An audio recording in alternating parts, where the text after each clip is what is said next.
ओम सर्वमंगल मंगल्ये शिवे सर्वार्थ साधिके शरण्ये त्र्यंबके गौरी नारायणी नमोस्तुते। ओम नमः अद्याय ओम नमः अद्याय ओम नमः अद्याय ओम नमः अद्याय। আদ্যা মায়ের চরণে প্রণাম জানিয়ে শুরু করছি আদ্যা মায়ের এক অমৃতময় লীলা কথা গানে ও কথায় শুরু করছি। যে বিষয় নিয়ে বলছি সেটি হচ্ছে এক বৈষ্ণব সাধক, বৈষ্ণব কীর্তনিয়া। তিনি কীর্তন করার পর আদ্যা মায়ের ভোগ প্রসাদ গ্রহণ করতে বলা হয়েছিল। আদ্যা মায়ের পুজো উপলক্ষে কীর্তন করেছিলেন, তো সেখানে তাকে কীর্তনের প্রসাদ তিনি গ্রহণ করলেন না। বললেন, না না, আমি বৈষ্ণব, আমি তমগুণী মায়ের প্রসাদ গ্রহণ করি না। তাই এই আদ্যা মায়ের প্রসাদ গ্রহণ না করার ফলে তার যে দুর্গতি হয়েছিল, যে বিপদগ্রস্ত তিনি হয়েছিলেন আদ্যা মায়ের প্রসাদ অবজ্ঞা করার ফলে, এবং যখন তিনি আবার শ্রদ্ধার সহিত আদ্যা মায়ের প্রসাদ গ্রহণ করার পর তিনি সেই বিপদ থেকে মুক্তি হয়েছিলেন, সেই সম্পর্কে আজকের বর্ণনা। সেই সঙ্গে বলে রাখছি, আজ প্রায় 25 বছর আমি সঙ্গীত চর্চা একরকম ছেড়েই দিয়েছিলাম, কারণ শুধুমাত্র আদ্যা স্তোত্র ছাড়া আর কোনো কিছু করার আমার সুযোগ হতো না। কিন্তু আজকের আবার ইচ্ছা হলো মায়ের কথাটি গানে গানে বর্ণনা করব, তাই যদি কিছু ভুল ত্রুটি হয় ক্ষমা করবেন। জয় মা জয় মা জয় মা জয় মা জয় জয় মা জয় মা জয় মা জয় মা জয় জয় মা জয় মা জয় মা জয় মা জয় মা জয় মা জয় মা জয় মা জয় জয় আদ্যা মা। জামশেদপুর নিবাসী সমীর দত্ত মহাশয়, তিনি বাল্যকাল থেকেই ছাত্র জীবন থেকে আদ্যা মায়ের পরম ভক্ত এবং মাঝে মাঝে দক্ষিণেশ্বরে আদ্যাপীঠে চলে যান এবং সেখানে আদ্যা মাকে দর্শন করে কৃতার্থ হয়ে আবার তিনি চলে আসেন। এক সময় তার ইচ্ছা হলো, আহা, যদি আদ্যা মায়ের মন্ত্রে আমি দীক্ষা নিতে পারতাম, আদ্যা মায়ের মন্ত্রে আমি জপ ধ্যান করতে পারতাম, আদ্যা মায়ের ইষ্ট আমার। তারপর অনেক কিছু ঘটনা, অনেক আকুতি, অনেক প্রার্থনার ফলে অবশেষে মিলল আদ্যা মায়ের মন্ত্র। আদ্যাপীঠেরই প্রেসিডেন্ট মহারাজের কাছ থেকে তিনি পেলেন আদ্যা মায়ের বীজ মন্ত্র। পরম শ্রদ্ধার সহিত সেই আদ্যা মায়ের মন্ত্র সাধনা করে চলেছেন। ধীরে ধীরে তিনি বড় হয়ে উঠলেন, চাকুরি জীবন, এবং এক সময় তিনি যখন গৃহস্থ হয়ে উঠলেন তখন তার ইচ্ছা হলো যে গুরুদেবকে একবার আমার গৃহে নিয়ে আসবো। যদি একবার গুরুদেব আমার গৃহে আসেন, আমার গৃহ ধন্য হয়ে যাবে। এই বলে তিনি গুরুদেবকে নিজের গৃহে আমন্ত্রণ জানালেন। গুরুদেব বললেন, কেমন করে যাই বলো, আমার এই মায়ের কাছে এত কাজ, এত দায়িত্ব। অবশেষে একদিন গুরু মহারাজ রাজি হলেন এবং বললেন যে অমুক দিন আমি তোমার গৃহে যাব। গুরুদেব আসছেন, সমীর দত্ত মহাশয়ের মনে কতই না আনন্দ। তো তখন তিনি গুরুদেব আসবেন বলে অনেক কিছু আয়োজন করেছেন গুরুদেবকে খুশি করার জন্য, সন্তুষ্ট করার জন্য। নিজের গৃহে আদ্যা মায়ের বিশাল পূজার আয়োজন, অনেক ভোগের আয়োজন। আর কি করলেন? আর করলেন আদ্যা মায়ের ভোগ এবং কীর্তনের হরিবাসর, হরিনাম সংকীর্তনের আসর।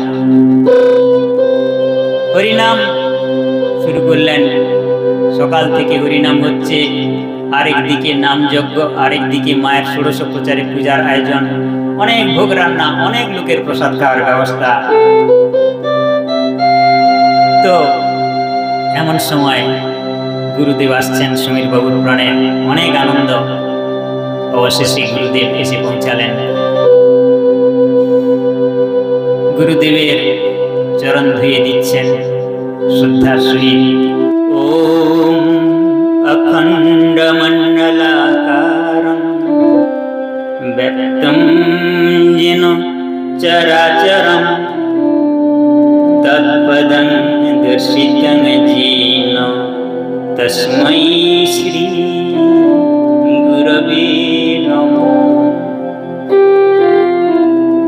গুরু ব্রহ্মা গুরু বিষ্ণু গুরুর্দেব মহেশ্বর গুরু সাক্ষাৎ পরম ব্রহ্ম তস্मै শ্রী গুরবে নমঃ। কতই না আনন্দ, গুরুদেব এসেছেন, পূজা পাঠ আয়োজন, আর এদিকে চলছে হরিনাম সংকীর্তন, অনেক আয়োজন, পূজা পাঠ। তারপর পূজা শেষে চলছে অনেক লোকের ভোগ প্রসাদ খাওয়ার পালা, ভোগ বিতরণ। আনন্দের সঙ্গে সকলে ভোগ প্রসাদ খাচ্ছেন। তারপর গুরুদেবকে শ্রদ্ধার সহিত ভোজন করালেন। গুরুদেব বিশ্রামে গেলেন। অনেক সংকীর্তনের পর তারপর সংকীর্তন হরিনাম যখন শেষ হলো, সমীর বাবু তিনাদেরকে বলছেন, অনেক বেলা হলো, হে প্রভু, আপনাদের জন্য ভোগ প্রসাদ রাখা আছে, এইবার তো আপনারা ভোগ প্রসাদ গ্রহণ করুন। বৈষ্ণবরা বললেন, কীর্তনেরা, না না, আমরা তো ভোগ প্রসাদ গ্রহণ করব না, কারণ আমরা বৈষ্ণব, আমরা ওই তামসী মায়ের ভক্ত, মায়ের প্রসাদ আমরা খাই না। সমীর দত্ত তখন খুব দুঃখী হলেন, বললেন, সে কি, আদ্যা মা তামসী মা? না না, আদ্যা মা তো বৈষ্ণবী মা, আপনারা ভোগ প্রসাদ গ্রহণ করুন। সম্পূর্ণ নিরামিষ, সম্পূর্ণ বৈষ্ণব মতে ভোগ রান্না, বৈষ্ণব মতেই মায়ের পুজো, অতএব এই মায়ের ভোগ প্রসাদ আপনারা গ্রহণ করুন, কোনো কিছুই অসুবিধা আপনাদের হবে না। কিন্তু বৈষ্ণবরা বললেন, না না, এই মা বলা হয় মাকে মহামায়া, তিনি জগৎকে মোহে আকৃষ্ট করে রেখেছেন, কিন্তু আমরা বৈষ্ণব, তাই এই তামসী মায়ের প্রসাদ আমরা গ্রহণ করব না। এই বলে বৈষ্ণবরা চলে গেলেন। সমীর দত্ত মহাশয় তিনি ভাবতে লাগলেন, এ কেমন সাধনা, এ কেমন ভক্ত যে কিনা আমার মায়ের প্রসাদকে অবজ্ঞা করতে পারে। এইদিকে বৈষ্ণবরা চলেছেন।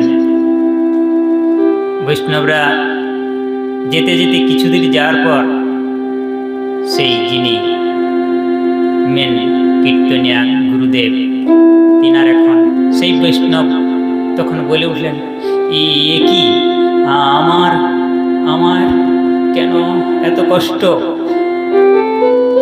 আমার বুকের মধ্যে কেমন যেন কষ্ট হচ্ছে, আমি কেন হাঁটতে পারছি না, এ কি, আমার চোখ যেন অন্ধকার হয়ে আসছে, কেন কেন আমার এত কষ্ট হচ্ছে, কেন আমার এত শ্বাসকষ্ট, কেন, হে গুরুদেব, আমার কি হলো, আমাকে রক্ষা করো প্রভু, আমাকে রক্ষা করো, আমাকে রক্ষা করো প্রভু, আমাকে রক্ষা করো।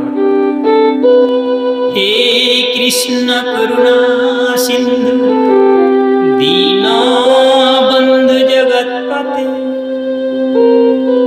গোপীশ গোপিকা কান্ত রাধা কান্ত নমস্তুতে। এইভাবে সেই কীর্তনিয়া বৈষ্ণব তার ইষ্টকে তিনি ডেকে চলেছেন। সেই আর্তনাদ করতে করতে রাস্তায় পড়ে ছটফট করতে করতে এক সময় তিনি অচৈতন্য হয়ে পড়লেন। সঙ্গী কীর্তনিয়ার আর কি করেন, তাদের তো আর বাড়ি ফেরা হলো না। তক্ষুনি সেখানে স্থানীয় লোকজনদেরকে বলে একটা গাড়ি তারা ব্যবস্থা করে টিনাকে নিয়ে হাসপাতালে পৌঁছালেন। অনেক কষ্টে অনেক রাত্রে তেনাকে হাসপাতালে ভর্তি করালেন। একজন সঙ্গী কীর্তনিয়া তার সঙ্গে থাকলো, বাকিরা বাড়ি চলে গেলেন। তারপর এক সময় অনেক রাত্রে তার আধো আধো জ্ঞান যখন তিনি চেতনা লাভ করেছেন, তখন সেই বৈষ্ণব দেখছেন একজন অনেক বয়স্কা বৈষ্ণবী মা মাথায় তিলক দিয়ে তার কাছে এসে বলছেন, সে কি বাচ্চা, তুমি আদ্যা মায়ের প্রসাদ গ্রহণ করনি তামসী মা বলে? বড় ভুল করেছ বাছা। এই আদ্যা মা হলেন আদ্যা শক্তি, যে তোমার লক্ষ্মী নারায়ণের ঘরণী শক্তি, যে তোমার রাধা মা রাধারানী, তিনি হচ্ছে আদ্যা শক্তি। তোমার রাধারানীতে আর আদ্যা শক্তিতে যে কোনো পার্থক্য নেই। তখন বৈষ্ণব বাবাজি বললেন, সে কি বলছেন মা? তামসী দেবী আদ্যা শক্তি মহামায়া। মহামায়া তিনি জগৎকে মোহে আকৃষ্ট করে রাখেন, মোহে নির্লিপ্ত করেন। আর তাই আমি তো এই মহামায়ার প্রসাদ গ্রহণ করিনি। আর তাছাড়া এই কালী তমগুণী দেবী, মাছ মাংস ভোগ হয়, বলি হয়, তাই তো আমি আদ্যা মায়ের প্রসাদ গ্রহণ করিনি। তখন বলছেন, ঠিকই বলেছ বাচ্চা, ভক্ত ভেদে তামসী এবং তন্ত্র মতে দেবীর আরাধনাও হয়, কিন্তু আদ্যা মায়ের আরাধনা তো সেইভাবে হয় না। আদ্যা মায়ের পুজো তো বৈষ্ণব মতেই হয়। আর বিরাচার সাধক যারা, তারা তো নিষ্ঠার সহিত বৈষ্ণব মতেই পুজো করে। এই আদ্যা মাকে তমগুণী মা ভেবে তাকে অবজ্ঞা করে বড্ড ভুল করেছ বাছা। তখন সেই বৈষ্ণব বাবাজি বললেন, কিন্তু মা, এই কালীকে যে শাস্ত্রে তামসী দেবী বলেছে এবং মহামায়া বলেছে, যিনি জগৎকে মোহে মুগ্ধ করে রাখেন। বৈষ্ণবী মা বললেন, হ্যাঁ বৎস, কিন্তু এই তামসী তমগুণ যে স্থূল তমগুণ নয়। এই তমগুণ যে স্থূল জগতের তমগুণ, সেই তমগুণ নয়। এই তমগুণ যারা আধ্যাত্মিক পথে সাধক, এই সত্যের তম কি, এ যারা সাধক তারা জানে।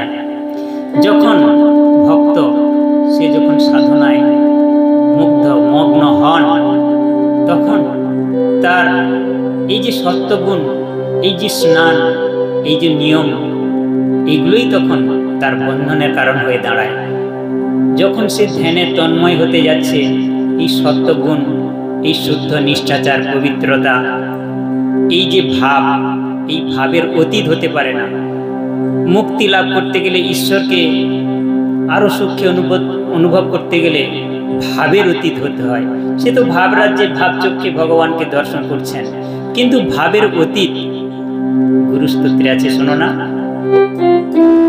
ওম ব্রহ্মানন্দম পরম সুখাদম কেবলম জ্ঞানমূর্তিম দন্দাতীতম গগন সদৃশম তত্তমস্যাদিলক্ষ্যম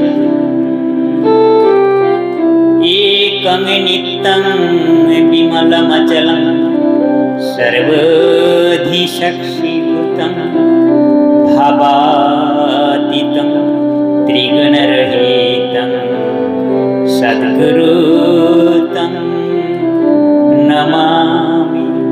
ভাবাতীতম, ভাবের অতীত যদি না পৌঁছাতে পারি, তাহলে সেই অখণ্ড মণ্ডলাকার সেই অমিতাভকে সাক্ষাৎ তাকে তো অনুভব করা যায় না। যাকে বলছে ব্রাহ্মী স্থিতি, যাকে বলছে তুরীয় অবস্থা, সেই অবস্থায় পৌঁছাতে গেলে তো সমস্ত এই সত্যগুণকেও ত্যাগ করতে হয়। কিন্তু এই সত্যগুণ ত্যাগ করতে গেলে তখন সেই সত্যের তমকে আশ্রয় করতে হয়। সে সত্যগুণের থেকে অনেক সূক্ষ্ম, অনেক শ্রেষ্ঠ সত্যের তম, মানে যে শক্তির দ্বারা আমি সত্যকেও ত্যাগ করে তার উচ্চ স্তরে যাচ্ছি, সেই তমগুণী দেবী, সেই স্থানে যে স্থিতি শক্তি স্থির হতে সহায়তা করে, সেই তামসী দেবী যাকে তুমি এই তমগুণ আহার নিদ্রা মৈথুনে আকৃষ্ট করে যে তমগুণ, এই তমগুণ নয়, এই তমগুণ সত্যগুণের থেকেও শ্রেষ্ঠ। আরো শোনো বৎস, যোগ নিদ্রাং যদা বিষ্ণুর জগত্তিকার্ণ বিকৃতে আস্তির্য শেষম ভজত কল্পান্তে ভগবান প্রভু। প্রলয়কালে যখন সমস্ত কিছু প্রলয় হয়ে যায়, তখন এই বিষ্ণু ভগবান তিনি তখন যোগনিদ্রার আরাধনা করেন, কারণ তিনিও যোগযুক্ত হয়ে যোগ নিদ্রা বিষ্ণুর চোখের তিনি প্রলয়কালে যোগনিদ্রা রূপে তিনি আবির্ভূত হয়েছিলেন। এই আদ্যাশক্তি মহামায়াই সেই যোগনিদ্রা, যার আরাধনা ভগবান বিষ্ণু করেন। এবং যোগনিদ্রা মানে কি? তপস্যায় আমরা যখন যোগযুক্ত হই, ধ্যানে তন্ময় হওয়াকেই যোগনিদ্রা বলে। যখন সাধনায় ধ্যানে যখন আমাদের তন্ময়তা প্রাপ্ত হই, তখন তো আমাদের স্থূল, যেমন নিদ্রায় আমাদের কোনো বাহ্যিক জ্ঞান থাকে না, গভীর ধ্যানে যখন তন্ময় হয়ে যাই, তখন তো আমাদের স্থূল কোনো চেতনা থাকে না, তাকেই বলছে যোগনিদ্রা। সেই যোগনিদ্রায় স্থিতি লাভ করার জন্য যোগনিদ্রার আরাধনা করেন ভগবান বিষ্ণু। সেই যোগনিদ্রা দেবী হচ্ছে আদ্যাশক্তি মহামায়া, আদ্যামা, যার আরাধনা ভগবান বিষ্ণুও করেন। এইভাবে সেই বৈষ্ণবী মাতা অনেক কথা তাকে শোনালেন। তারপর ধীরে ধীরে সেই অচৈতন্য ভাব, নিদ্রা বেশ তার আরও কিছুটা দূর হলো। তখন তিনি চেতনা লাভ করে দেখলেন, কই বৈষ্ণব মাতাজির সঙ্গে যে এত সময় কথা বললাম, কই বৈষ্ণব মাতাজিকে তো দেখতে পাচ্ছি না। মাথা তুলে এদিক ওদিক তাকাচ্ছেন, পাশেই শুয়ে আছেন তার সঙ্গী বৈষ্ণব। তিনি তখন তার এই অচৈতন্য হয়ে যাওয়া তার সঙ্গী গুরুস্থানীয় বৈষ্ণবকে দেখে ছুটে এসেছেন, প্রভু প্রভু, তোমার জ্ঞান ফিরেছে প্রভু, তুমি এখন কেমন বোধ করছো, তুমি ভালো আছো তো? তখন চোখের জলে বললেন সেই কীর্তনিয়া সঙ্গীকে, তুই কি আমাকে একটু আদ্যামায়ের প্রসাদ এনে দিতে পারবি? আমি আদ্যামায়ের প্রসাদকে অবজ্ঞা করার ফলে আমার এই দুর্গতি হয়েছে। সে কি বলছেন প্রভু, নিশ্চয়ই পারব। আমিও কালকের তাই ভেবেছিলাম, এই মহাপ্রসাদকে অবজ্ঞা করা কি আমাদের ঠিক হচ্ছে? তিনি তো আদ্যাশক্তি, যিনি বিষ্ণুর ধরনী শক্তি, এই শক্তি কি এতই পার্থক্য? তো ঠিক আছে, আমি এখনই যাচ্ছি। এই বলে সঙ্গী বৈষ্ণব ছুটে চলেছেন আদ্যামায়ের প্রসাদের জন্য। আর এদিকে বৈষ্ণব চোখের জলে, যিনি অসুস্থ হয়ে পড়েছেন, তিনি আদ্যামায়ের স্মরণ করে বলছেন, তাই তো মা, মাঝে মাঝে আমার কেমন যেন ভেতরে কে যেন ডেকে ওঠে। আমার যেন মনে হয় আমার ভেতরে যিনি আমার নিদ্রা রূপে, যিনি বিষ্ণুর যোগনিদ্রা, তিনি আমার ভেতরেও আছেন। আমার নিদ্রা হয়ে তিনি আসছেন, আমাকে কোলে করে ঘুম পাড়াচ্ছেন।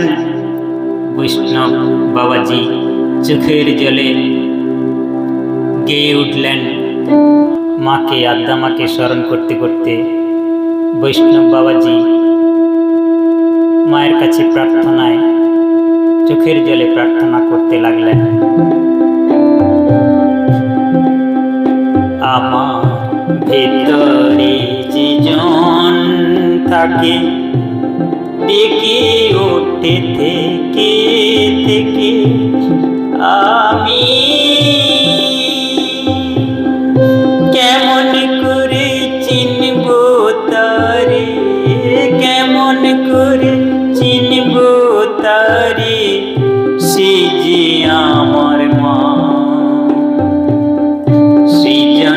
পালন দায়ী কে, সৃজন পালন দায়ী কে। আমি বারে বারে চেষ্টা করি, মায়ের নামটি কণ্ঠে ধরি, মা আমার তেমন করে হয় না ডাকা, তেমন করে হয় না ডাকা। শিশু যেমন তার মাকে ডাকে, ভেতরে যে জন থাকে ডেকে ওঠে সকাল থেকে। কেমন করে চিনব তারে, কেমন করে চিনব তারে, সে যে আমার মা। সৃজন পালন দায়ী কে, সৃজন পালন দায়ী কে, সৃজন পালন দায়ী কে। এইভাবে সেই বৈষ্ণব ভক্ত চোখের জলে মাকে প্রার্থনা করে চলেছেন আর বলছেন, মা, মা গো, তুমি আমাকে সুস্থ করে দাও মা, আমি তোমার আরাধনা করব। আমি তোমাকে বুঝিনি, তাই তোমার প্রসাদ গ্রহণ করিনি। এইদিকে তার সঙ্গী যে ভক্তটি বৈষ্ণব কীর্তনিয়া, সে ভোর হতে অনেক বেশ কিছু সময় বাকি আছে, সমীর বাবুর বাড়িতে গিয়ে সেই সমীর বাবুকে ডাকছেন। কই গো, ও বাবু, উঠুন না, একটু উঠুন না, দয়া করে দরজাটা খুলুন। কোথায় আছেন ও বাবু? এই বলে সমীর বাবুর বাড়ির দরজায় গিয়ে তিনি কড়া নাড়ছেন। সমীর বাবু ভাবছেন, এই এত রাত্রিতে আবার কে এলো? এই বেলায় ভোর হয়ে এসছে। দরজা খুললেন। দরজা খুলতে এই তখন বললেন যে, বাবু, আর আমাকে একটু আদ্দামায় প্রসাদ দিতে হবে, আপনি আমাকে একটু আদ্দামায় প্রসাদ দিন। তখন বলে, তুমি না সেই বৈষ্ণব তো, তোমরা তো কাল এত করে বললাম, তোমরা প্রসাদ গ্রহণ করলেন না, তা আজকের এখন প্রসাদ নিতে এসছো, আমি প্রসাদ কোথায় পাবো? প্রসাদ তো সব শেষ হয়ে গেছে, তোমরা প্রসাদ খেলে না, সেই প্রসাদ তো অন্য লোকে খাইয়ে দিয়েছি। তখন বৈষ্ণব বললেন, একটু প্রসাদ মায়ের নিশ্চয়ই আপনি পাবেন, আদ্দামায় ভোগ প্রসাদ দিতেই হবে। কালকের তোমাদের এই আদ্দামায় প্রসাদ গ্রহণ না করার জন্য উনি যে আমাদের প্রভু, উনি যে অসুস্থ হয়ে পড়েছেন, হাসপাতালে ভর্তি আছে, উনি আমাকে পাঠালেন যে যা একটু আদ্দামায় প্রসাদ নিয়ে আয়। তখন সমীর বাবু কি করেন, কলতলায় তো প্রসাদের সমস্ত গামলা কড়াই সব তো কলতলায় তিনি বার করে দিয়েছেন। তিনি আর তো কোথাও প্রসাদ নেই, সেই কলতলায় ছুটলেন। কলতলায় গিয়ে কিছুটা প্রসাদ, সেই হাঁড়ি চেঁচে ডেকচি, ওই সমস্ত চেঁচে সেই প্রসাদগুলো বিভিন্ন জায়গা থেকে কুড়িয়ে কাচিয়ে একটা শালপাতায় করে একটু প্রসাদ তেনাকে দিলেন। সেই প্রসাদ শালপাতায় দিতেই সেই প্রসাদ মুড়ে নিয়ে মাথায় করে তিনি চলেছেন তার সেই বৈষ্ণব গুরুর কাছে, কীর্তনিয়ার কাছে। সেই প্রসাদ অবশেষে হাসপাতালে তিনি পৌঁছালেন। প্রভু, প্রভু, এনেছি প্রভু, এই দেখো আদ্দামায় প্রসাদ এনেছি। কিন্তু প্রসাদ তো উনি অনেক জায়গা থেকে চেঁচে পুছে উনি এইটুকু প্রসাদই দিয়েছেন। বলে, প্রসাদ অল্পতেই ভালো রে, প্রসাদ কিঞ্চিত, প্রসাদ মায়ের প্রসাদ তো। তখন তিনি সেই প্রসাদ শ্রদ্ধার সহিত গ্রহণ করলেন। আর গ্রহণ করার পর তার ভিতরে কেমন যেন পুলকিত হতে লাগলো, কেমন যেন রোমাঞ্চ হতে লাগলো, এবং ধীরে ধীরে তিনার সারা শরীরে যেন কি এক প্রাণ সঞ্চার হলো, নতুন প্রাণের সঞ্চার। তিনি নিজেকে সুস্থ বোধ করলেন। সঙ্গে সঙ্গে তিনি আনন্দে আবার গিয়ে উঠলেন,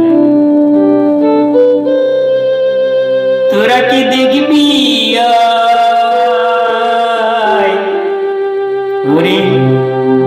দেখবি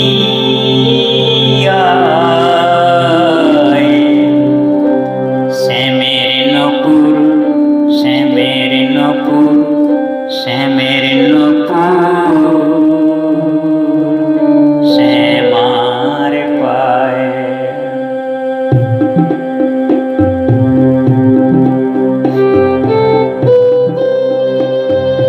দেখবি আয় দেখবি আয় শ্যামের নপুর শ্যামের নপুর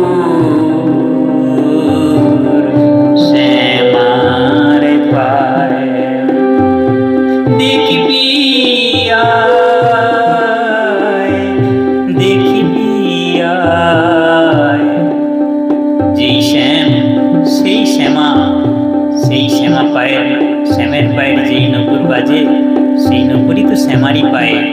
তিনি দেখছেন যেই কালী সেই কৃষ্ণ, শুধু আমরা শুধুই বিভেদ করি।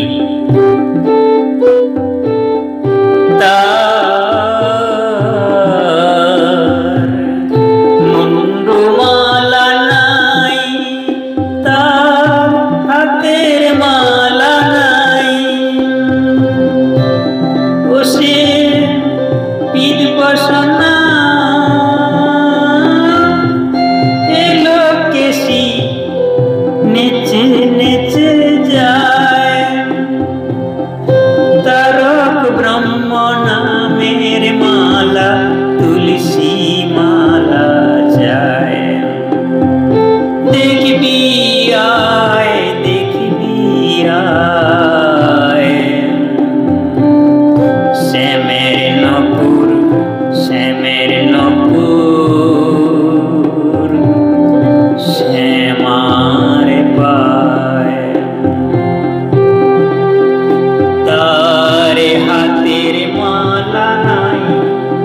কোমরে যে কালী মায়ের হাতের মালা থাকে না, সেই হাতের মালাটা আদ্যা মায়ের নেই। তাই তিনি বলছেন তারে হাতের মালা নাই তারে মুন্ডু মালা নাই, ও সে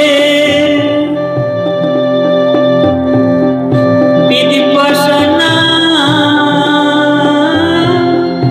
এলো কেশি নেচে নেচে যায়। বৈষ্ণব কৃষ্ণ ভক্ত তো, তাই আদ্যামাকে তিনি বৈষ্ণব ভাবে দেখছেন। ও সে তারক ব্রহ্ম নামের মালা তুলসী মালা চায়। তিনি আদ্যামাকে বৈষ্ণব ভাবেই দেখছেন, কিন্তু মাতৃভাবেই সে আরাধনা করছেন মায়ের। দেখবি আয় দেখবি আয় শ্যামের নপুর শ্যামের নপুর শ্যামার পায়ে দেখবি আয় দেখবি আয় শ্যামের নপুর শ্যামের নপুর শ্যামার পায়ে। এইভাবে সেই বৈষ্ণব বাবাজি মায়ের প্রসাদ গ্রহণ করে তিনি সম্পূর্ণ নিজেকে ধন্যবোধ করলেন এবং মনে মনে মাকে এইভাবে প্রণাম জানালেন এবং তার কাছে প্রার্থনা করে তারপরে হাসপাতাল থেকে তিনি ছুটি নিলেন। ডাক্তারবাবুকে বললেন যে আমার তো কিছুই হয়নি, মা আমাকে সম্পূর্ণ সুস্থ করে দিয়েছেন, আমাকে এবার ছুটি দিন। ডাক্তাররা দেখলেন এসব সাধকদের ব্যাপার, আমরা কি বুঝবো, এই অসুস্থ, এই হার্টবিট বন্ধ হয়ে আসছে, আবার নিঃশ্বাস নিতে কষ্ট হচ্ছে, অক্সিজেন দিতে হচ্ছে, পরক্ষণে আবারই সুস্থ হয়ে যাচ্ছে, ওসব তাঁরই লীলা খেলা, তিনিই জানেন। এই বলে বৈষ্ণব ভক্তকে ছুটি দিয়ে দিলেন আজকের। তাহলে এই আদ্যামায়ের প্রসাদের যে কি মহিমা, সেই বৈষ্ণব ভক্ত তিনি একদম মর্মে মর্মে উপলব্ধি করলেন এবং আমাদেরকেও বুঝিয়ে দিলেন সত্যি মায়ের প্রসাদ যদি শ্রদ্ধার সহিত গ্রহণ করা যায়, আমাদের সমস্ত কিছু দুঃখ কষ্ট জ্বালা যন্ত্রণা থেকে আমরা মুক্ত হতে পারি। জয় মা, জয় মা, জয় মা, জয় মা, জয় মা, জয় মা, জয় মা, জয় মা, জয় মা, জয় মা, জয় মা, জয় মা, জয়। আজ আরেকটা আপনাদের কাছে বিশেষভাবে নিবেদন। আদ্যাপীঠ বোলপুর শাখা আদ্যা মন্দিরে অক্ষয় তৃতীয়ায় মন্দির প্রতিষ্ঠা দিবস উপলক্ষে বিশাল বড় আয়োজন, উৎসবের আয়োজন। রাত্রে সন্ধ্যারতির পরে অনুষ্ঠিত হবে নটি বিনোদিনী। এই রামকৃষ্ণ লীলা অবলম্বনে কলকাতা ঋতম্ভরা নাট্য সংস্থার পরিচালনায় হচ্ছে নটি বিনোদিনী, এবং দুপুরে দ্বিপ্রহরে ভোগ প্রসাদ খাওয়ানোর, অনেক লোকের ভোগ প্রসাদ খাওয়ানোর ব্যবস্থা। তো আপনাদের সকলের কাছে নিবেদন, আপনারা এই উৎসবে অংশগ্রহণ করুন এবং আনন্দ উপভোগ করুন, আদ্যা মায়ের কৃপা উপভোগ করুন। আদ্যা মায়ের তো প্রতিষ্ঠা দিবস উপলক্ষে মায়েরই ষোড়শ প্রচারী পূজা, অনেক কিছু ভক্তিগীতি টীতি এই সমস্তের মাধ্যমে। সকালে হবে শোভাযাত্রা, সকাল 6টায় আমরা শোভাযাত্রার আয়োজন করছি। মায়ের প্রতিকৃতি নিয়ে আমরা নগরে নগরে মাকে নিয়ে কীর্তনে করতে করতে আমরা শোভাযাত্রা করব। যারা শোভাযাত্রায় অংশগ্রহণ করবেন তারা হলুদ শাড়ি পরে আসবেন, আর বাকিরা সাদা ড্রেস পরলে হবে। এই উৎসবে অনেক খরচ। সকলের কাছে আরেকটা বিনম্র নিবেদন, যার যেমন সামর্থ্য কিঞ্চিত দান করে এই উৎসবকে সাফল্যমণ্ডিত করে তুলবেন। জয় আদ্যা মা।